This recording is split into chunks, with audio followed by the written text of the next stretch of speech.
Hi all, Rajesh here. I'm working at Enable India as a trainer.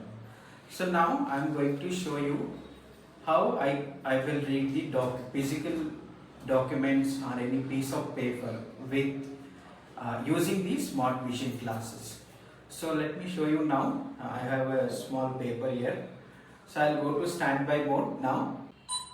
Person one step away. Standby mode. Okay, I'm going to standby mode now. Reading now. Move little right and downwards. It's giving instructions. When you in emergency, caution F. Only use this mode in case of a. In the device, will be seat T0 your CEGENCYCONTACT through WhatsApp. RD contact. Your location and a photo capture, then room TE camera. When you enter emergency mode, there will be a call made to you. So what is there in this paper? It is capture the photo by guiding more right, more left and on. So it is the smart vision extracted the text and giving the text in a voice output.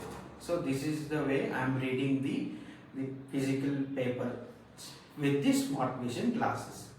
Thank you. Breakfreesolutions, brought to you by Project Discovery, supported by Enable India and Google.